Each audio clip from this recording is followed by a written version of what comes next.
Unremarkable Man Doing Remarkable Things.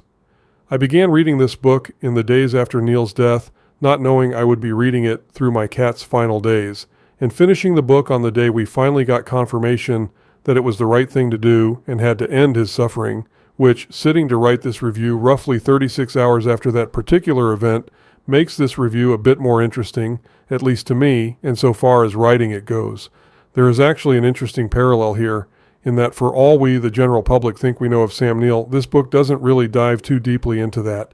If you're looking for a deep dive on his experiences in his most well-known movies, Hunt for Red October, the Jurassic movies, etc., or even some of his lesser-known ones, Wimbledon, you're not really going to find that here.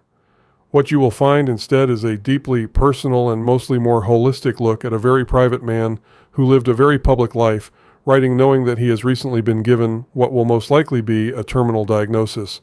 The tale here isn't Red October or Jurassic, but Nigel, his government and hated name. It alternates between the normal and even mundane aspects of cancer treatment and recovery, including the travails of colonoscopies, and flashbacks to earlier periods of his life, from his earliest memories in Ireland to growing up in New Zealand and proceeding roughly chronologically in these flashbacks until they eventually get reasonably current to when he is sitting to write this book, circa 2022 or so. Yes, we do in fact get some stories from the public life we know of him, including tales featuring colleagues and co-workers over the years, and his thoughts, good and bad, on many of them. Yes, we also get many of his political opinions too, but one gets the sense from reading this that while he never went out of his way to discuss them when promoting some project he was attached to, indeed he was far too professional for this, he also never really shied away from sharing them with those who knew him in his actual non-work life, including being in attendance at various rallies over the years, even in what turned out to be his final years. I cannot stress enough, if you're looking for deep dives into literally any of his movie projects, that truly is not this book. But if you're curious for a peek behind the screen to the actual man who made all those characters come alive, this is exactly that book. Set your standards accordingly, and if you have no interest at all in the actual man, this really isn't the book for you. Sam Neill was an amazing actor, and he, Laura Dern, Richard Attenborough, and Jeff Goldblum, combined with Steven Spielberg's direction and perhaps most importantly of all, John Williams' score, combined with Neill's acting specifically in this moment, truly gave us one of the most iconic scenes in cinema history in the first reveal of the dinosaurs in Jurassic Park. That scene specifically is how I will always remember all I really knew of Sam Neill, the actor.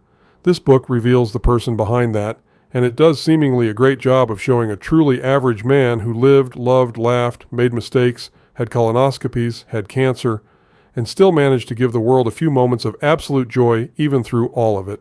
Sam Neill, the actor, will be remembered forever in various ways from various projects. Sam Neill, the man, will be remembered forever by those he loved and who loved him. Bucky, my cat, will never be remembered by anyone other than my wife and I, our family, and a few of our friends who saw him over the years.